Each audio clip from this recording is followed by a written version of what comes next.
سلام عشقای من، وقتتون بخیر. امیدوارم که عالی و پرروزی باشید. خوش اومدید به یک ویدیوی جدید. پیشگویی 7 روز آینده شما رو داریم با لنورماند. قراره بریم ببینیم که چه خبره و لنورماند چه پیشگویی برای هفته آینده ما داره. بزن بریم ببینیم که چه خبره. چه همه کارت با هم دیگه افتاد. اولین کارت ما تو سری رنولماند کارت کشتی هستش. خب این کارت یک تغییر مسیر یا حرکت رو داره نشون میده. یک تغییر مسیر یا حرکت رو توی هفته آینده برای ما نشون میده. ممکن یک سفر کوتاه با کسی داشته باشید یا با ماشین یا با وسیله حمل و نقل یک مکان جدید برید. شاید یک دیدار طولانی مدت با یک دوست یا فامیل داشته باشید که قرار نبوده اتفاق بیفته و ناگهانی حالا برنامه هاتون عوض بشه. حتی ممکنه یک انتقال کاری یا تغییر مکان توی دفتر یا اتاقتون پیش بیاد، یک تغییر دکوراسیون حتی داشته باشین. این کارت کلا خبر از حرکت و یک تغییر محسوس توی برنامه‌ها و مکان‌ها رو میگه. واسه همین میگم که یک تغییر توی مکانتون، یک جابجایی، یک مسافرتی ممکنه که هفته آینده داشته باشید. کارت بعدی ما کارت گل هستش. یک اتفاق خوشایند و شیرین در راهه. خب شاید یک پیام محبت آمیز یا یک خبر خوب از دوست یا شریک کاریتون دریافت کنید. ممکنه یک هدیه کوچیکی بخوای بگیری یا کسی که مدت‌ها ندیدیش حالا ناگهان سر راهت قرار بگیره. حتی یک مهمونی یا دور همی دوستانه هم ممکنه پیش بیاد که باعث شادی و حس مثبتت میشه. با توجه به این دوتا کارت، خب من گفتم که این کارت از تغییر توی برنامه ها داره صحبت میکنه و این کارت داره از یک دیدار صحبت میکنه.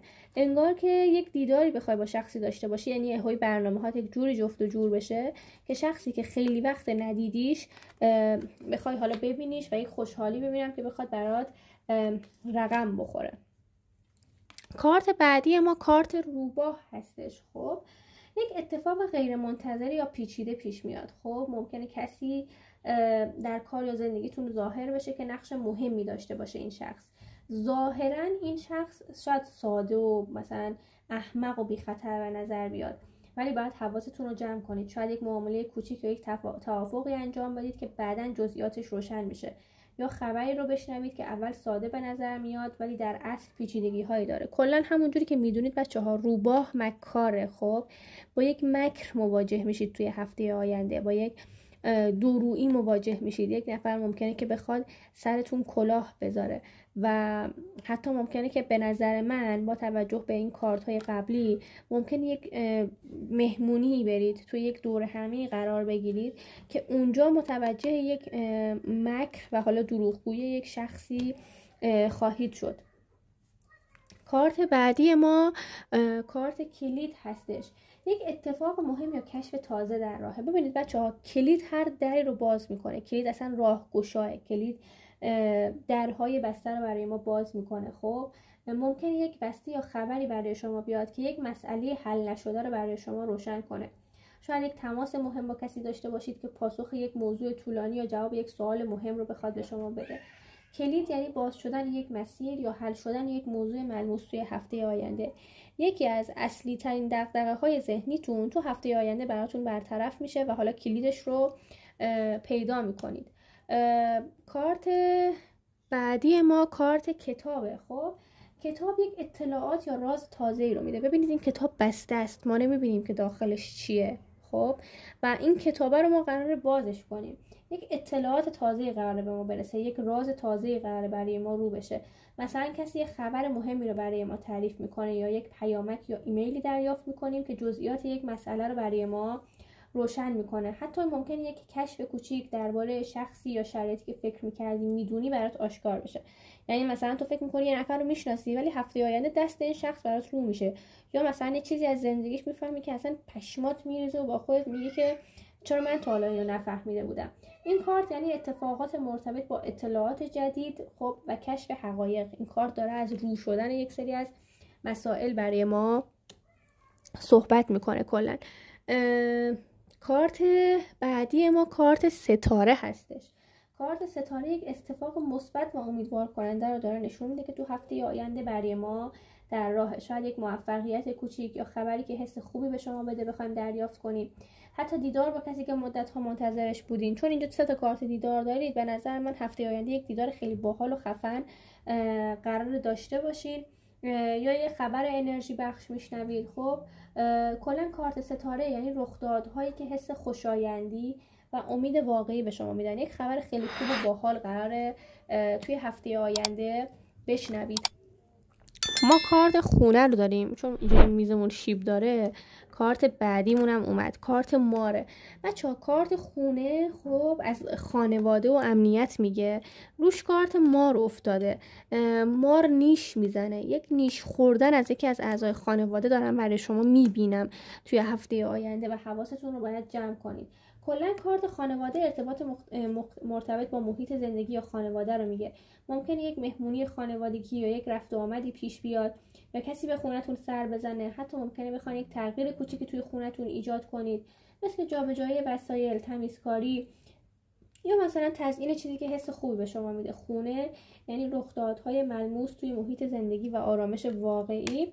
حالا ما اینجا کارت مار رو داریم. خب کارت مار داره نشون میده که یک اتفاق غیر منتظره در راهه. خب حالا شاید برنامه‌تون عوض بشه یا کسی بدون اطلاع قبلی مثلا خونتون بیاد، یک مهمون ناخوانده ممکنه که داشته باشین. یک اتفاق میفته که یک مقدار روال عادی هفته‌تون رو به هم میریزه.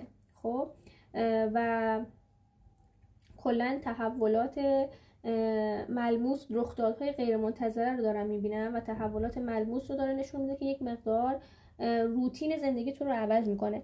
از طرفی یک نیش خوردن هم دارید، یک نیش خوردن. حالا یا میتونم بهتون بگم که از سمت یکی از اعضای خانواده‌تون نیش میخورید، خب یا میتونم بگم که یک ماری کل خانواده شما رو قرار نیش بزنه و اذیتتون کنه.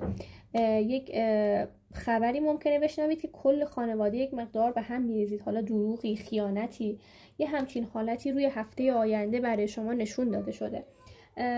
و کارت برج رو داریم. برج هم باز داره از فرو ریختن صحبت میکنه. برج داره از این صحبت میکنه که میگم یک برنامه تو مثلا گفتم برج هم باز مثل ماره. خب داره نشون میده که یک تغییری به وجود میاد توی برنامه‌تون، خب که انگار که همه برنامه‌هاتون رو یهویی بخواد به هم بریزه و خراب کنه. خب کلا داره نشون میده که باز هم داره نشون میده که روال عادی هفته‌تون قرار خراب بشه. ممکنه که یک خبر خیلی بد و ناراحت کننده و حتی یک خبر مثلا چه میدونم فوتی چیزی بخواید بشنوید. یک همچین حالتی روی فالتون داره برای من نشون میده. کارت نامه رو داریم. خب کارت نامه یا پیام، یک خبر یا پیام مهمی دریافت میکنیم. ایمیل، پیامک، مکالمه کوتاه که یک موضوع مهمی رو بهتون منتقل میکنن.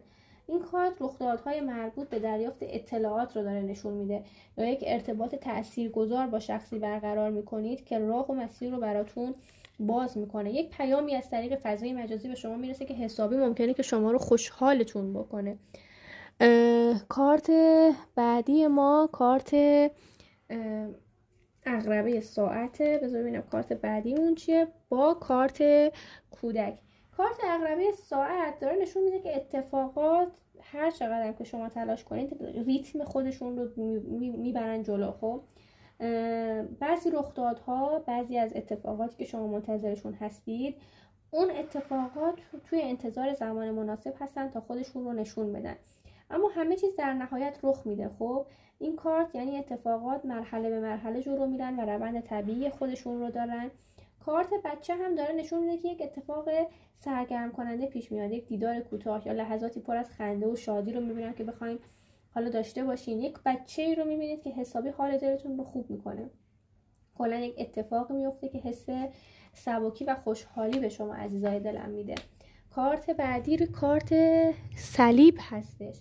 کارت صلیب یک رخداد مهم و قابل توجه رو نشون میده. ممکنه یک مسئولیت یا شرایطی پیش بیاد که سنگینه برای شما و روی برنامه‌ها و روابطتون اثر میذاره و خب یک تصمیم جدی رو دارم براتون میبینم. یک تصمیم جدی ممکنه که بگیرین، خب که یک کاری رو شروع کنید یا یک کاری رو انجام بدید که قرار حسابی بهتون فشار بیاره، ولی خب میتونه براتون خیلی هم خوب و مثبت باشه. و کارت آخر ما کارت درخته. خب یک اتفاق مرتبط با رشد، سلامتی و آرامش پیش میاد. خبری درباره سلامتی شخصی دریافت میکنی یا فعالیتی انجام میدی که حس تعادل و پایداری بهت میده.